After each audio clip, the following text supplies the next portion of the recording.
Hello students, welcome back.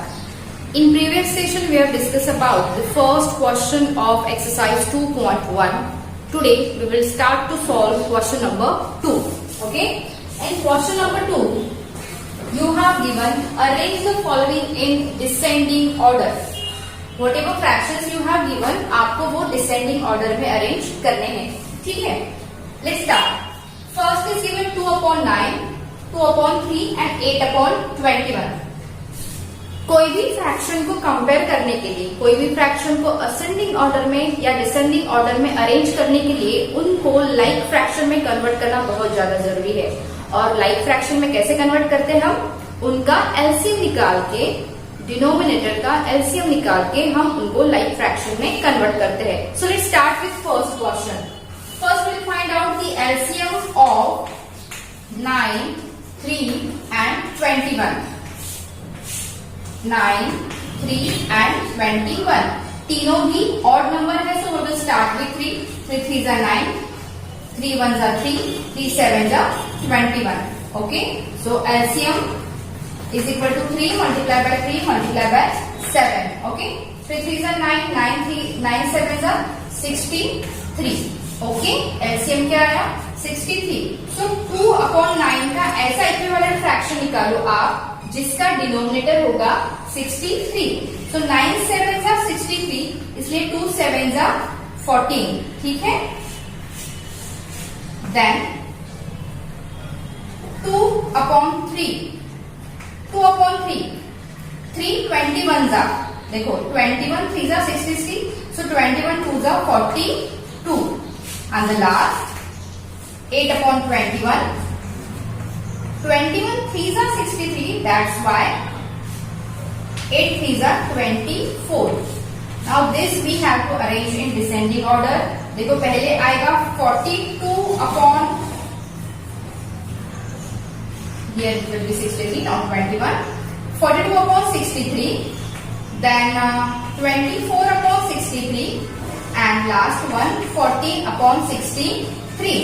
But ये किसकी equivalent fraction है? So the answer will be like 2/3. Then you will have 8/21, and then you will have 2/9.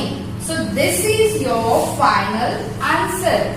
We have arranged the given fractions in descending order. Let's solve another one. 1/5, then 3/7, then 7/10. Let's find the LCM first. LCM is equal to 5, 7 and 10. Divide by 5. 5 1s are 5. 7 will be as it is. 5 2s are 10. So LCM is equal to 5 multiplied by 7 multiplied by 2. 5 7s are 45. 35 2s are 70. या फिर 5 2s are 10. 10 7s are 70. That is easy. ठीक है? तो अभी इनकी equivalent fraction निकालते हैं. फिर डिनोमिनेटर 70. 1/5 इज इक्वल टू 5 को किससे मल्टीप्लाई किया तो 70 आएगा. 14 5s are 70. So 14 1s are 14. ये 1 मिल गया हमें. सेकेंड 3 7s are, ये बहुत ही इजी है. देखो 3 7 10s are 70. So 3 10s are 30. Then 7/10. ये भी काफी इजी है. मैं इनको बॉक्स क्यों लगा रही हूँ? Why making the box around this fraction? So that easily हमें समझ में आए कि कौन सा फ्रैक्शन बड़ा है, कौन सा छोटा है. Okay? That's equal to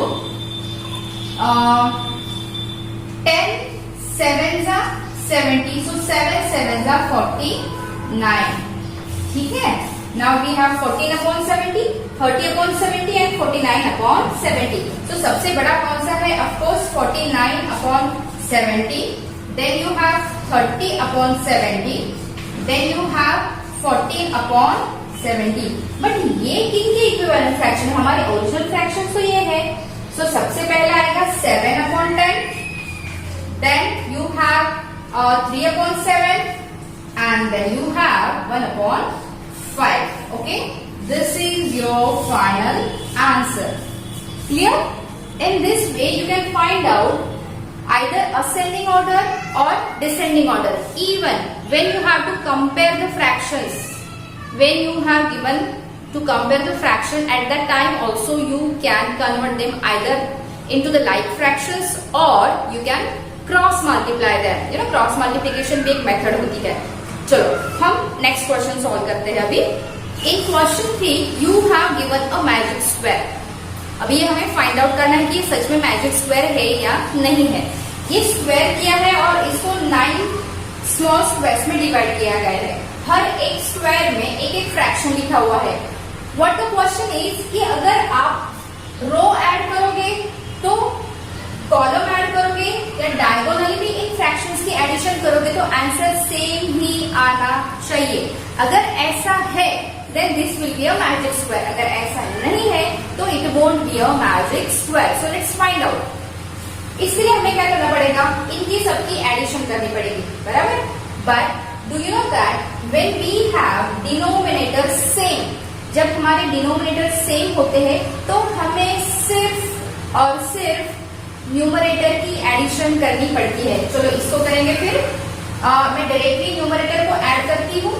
4 plus 9 plus 2 upon 11.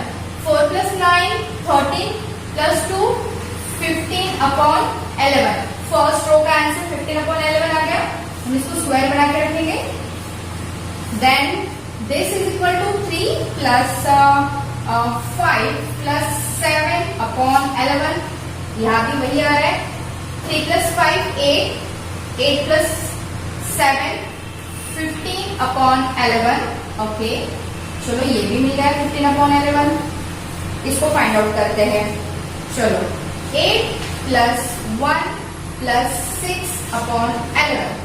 8 plus 1 9. 9 plus 6 15. अरे वाह, तीनों रो की एडिशन 15 upon 11 मिल गई हमें. If you are facing problem तो आप directly 4 upon 11 plus 9 upon 11 plus 2 upon 11 भी कर सकते हो क्योंकि ये उसके बाद वाली स्टेप है. चलो अभी इनकी एडिशन करते हैं. 2 plus 7, देखो 2 plus 7 plus 6 upon 11 that's equal to 9 plus 6 again 15 upon 11. ठीक है, चलो इनको ऐड करते हैं. 9 plus 5 plus 1 upon 11. 9 plus 5 14 plus 1 15. 15 upon 11. अरे वाह, चलो 4 plus 3 plus 8. 4 plus 3 plus 8 upon 11. 4 plus 3 7. 7 plus 8 15 upon 11. So अभी तक हमें सारे रोज की और सारे कॉलम्स की एडिशन मिल गई है. That is 15 upon 11.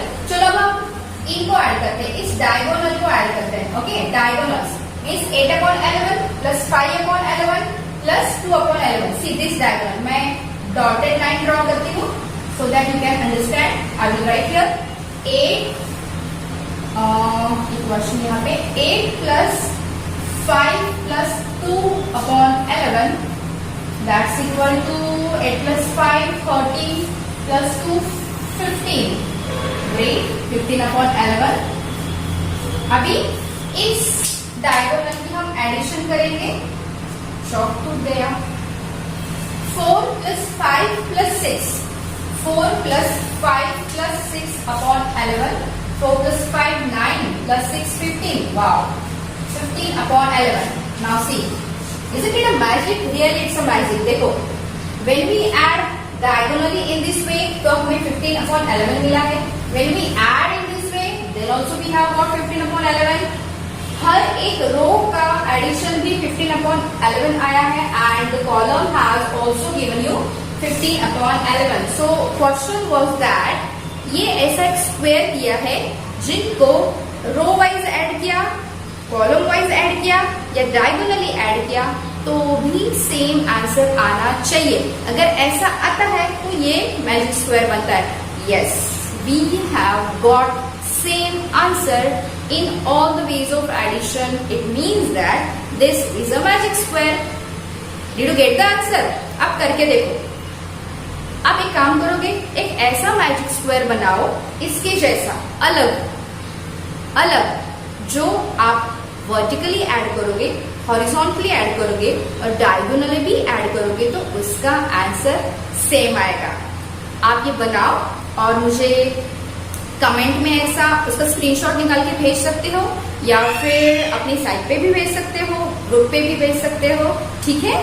Now this question 2 and question 3 you solve in your book, you practice for such a type of question. Now question 4, it's a small word problem. See what is it? A rectangular sheet of paper is 12 integer 1/2 centimeter long and 10 integer 2/3 centimeter, centimeter double हो गया, centimeter wide. Find its perimeter. आपको उसका perimeter find out करना है. To find the perimeter, first of all, you must know what is the formula of perimeter of rectangle. चलो पहले given things लिखते हैं. What are given things? Given length दी है आपको, how much? 12 integer 1/2 centimeter, right? Width दी है आपको 10 integer 2/3 centimeter. What we have to find out? We have to find out perimeter, right? चलो इनको पहले हम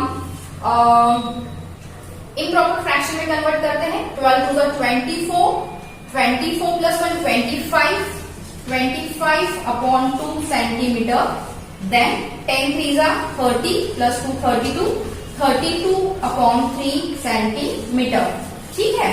Now what is the formula of perimeter? Perimeter is equal to, see I have written here, या फिर आप ऐसे लिख सकते हो, perimeter of rectangle is equal to 2 into bracket length plus width. Okay, 2 into bracket, what's your length? 25/2 plus width कितनी है? 32/3.